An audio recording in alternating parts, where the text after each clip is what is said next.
mas o Queixada começou com a criação da ferrovia. Já existia aqui a Fazenda da Lagoa e Fazenda do Buraco, que são as primeiras fazendas e moradias da região. Não existia Novo Cruzeiro, não existia Alfredo Graça, nem Engenheiro Chino. Esses lugares foram criados através da criação da ferrovia, que era exatamente para ligar Araçuaí, que era o ponto mais comercial da região, até o porto marítimo mais próximo, que é Ponta de Areia, lá em Caravelas, que é onde tinha o porto o estaleiro, né? Carregar, descarregar produtos, e assim foi criada a ferrovia para ligar Araçuaí ao porto marítimo mais próximo.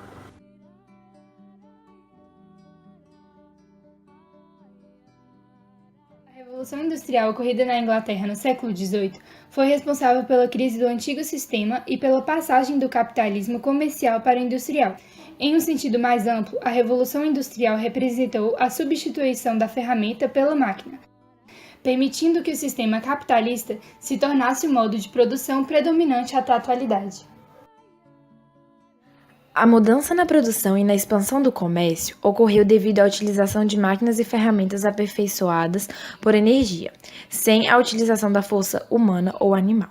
Esse crescimento na produção, após a Revolução Industrial, exigia ainda um aumento na velocidade com que o transporte das mercadorias chegava ao seu destino, para que maiores distâncias fossem percorridas a baixos custos, proporcionando de maneira rápida a expansão do comércio e do novo modelo econômico. Em 1814, utilizando a máquina a vapor de James Watt, George Stephenson apresentou a criação que iria inovar os meios de transporte na época, a locomotiva. E dessa forma, ela atendeu às demandas logísticas de que a indústria precisava naquele momento e contribuiu ainda mais com a expansão do capitalismo. Com esse aumento na produção, foi possível fomentar e alicerçar a grande expansão das ferrovias por toda a Inglaterra. Os ingleses e os norte-americanos se tornaram referências no ramo, levando a engenharia das construções de ferrovias ao restante do mundo. Dessa forma, o sistema ferroviário foi primordial para o desenvolvimento industrial, possibilitando um maior movimento da economia através da circulação de mercadorias, serviços e passageiros, numa escala nunca vista até então. Então, a respeito do contexto histórico da Bahia Minas, em 1822, o Brasil conseguiu a sua independência em relação a Portugal, porém a sua participação econômica não foi reconhecida. Então, a economia do Brasil imperial era ainda se baseava na economia da época da colônia, que era uma economia agroexportadora, que exportava tabaco, algodão e tal, só que era baseado no trabalho escravo. O país enfrentou diversas dificuldades econômicas e financeiras, que acarretou em diversos problemas, como o aumento da cifra sana. Então, para solucionar, o governo então investiu pesadamente nos investimentos da infraestrutura, como na construção de ferrovias e estradas, e possibilitou uma melhor relação comercial entre as nações e também uma melhor comunicação. Porém, a carência do capital ainda era um problema a ser enfrentado.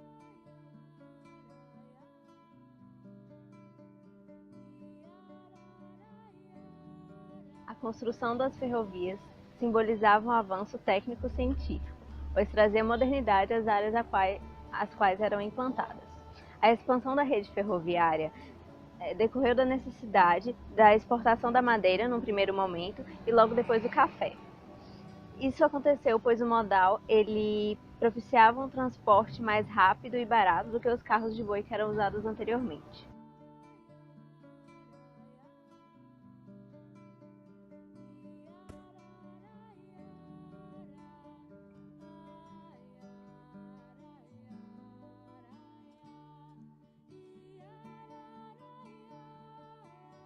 Além disso, outro objetivo era ligar as zonas produtivas do interior, como a produção de café em Valão, aos portos do litoral, como no distrito de Ponta de Areia.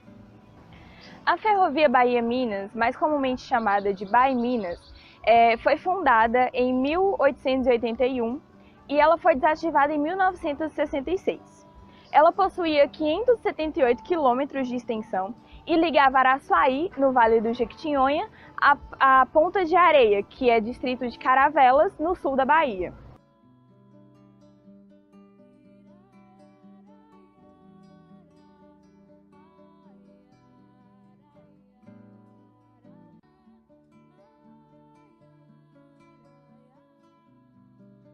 O distrito de Ponta de Areia possui um porto que era de muita importância na época, pois recebia a maioria dos navios que vinham em direção à costa sudeste.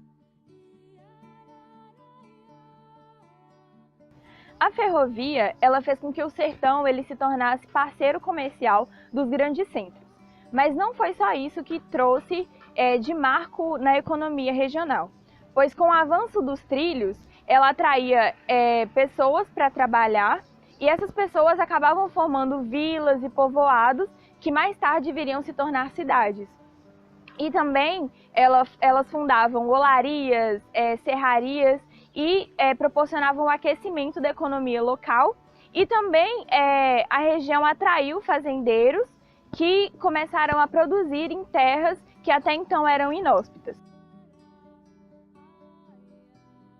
Estamos falando aqui do século XIX, 1880, ainda era uma época que o Brasil investia muito em ferrovias.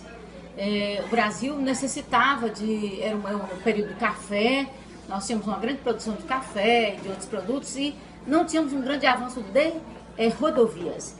Então daí eram as ferrovias que ligavam o interior ao mar. E Teófilo Otoni, essa região não ficou fora disso, né? Pensando nessas questões de ligar Minas ao mar, então daí construiu essa ferrovia de onde saíam pessoas, a economia, os produtos eram levados daqui para a Bahia, onde encontrava o mar, e daí levados os produtos para as praças, Rio de Janeiro, Salvador. Então essa era a grande intenção da construção das ferrovias. De 1935 a 1944, a ferrovia obteve um salto no volume de carga dos vagões. Ela passou de 76 mil toneladas para 174 mil toneladas. E também aumentou consideravelmente no número de pessoas, que foi de 51 mil para 373 mil pessoas.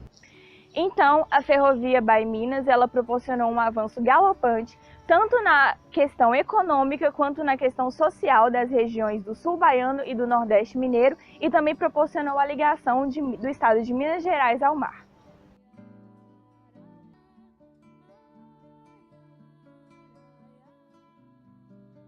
Estamos aqui na cidade de Araçuaí. Aqui ficava a antiga estação.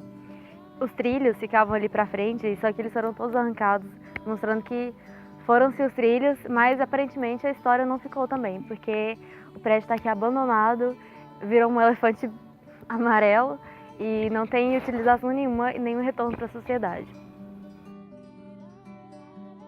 A estrada de ferro Bahia-Minas, ela teve início no ano de 1881 e ela transportava principalmente a madeira.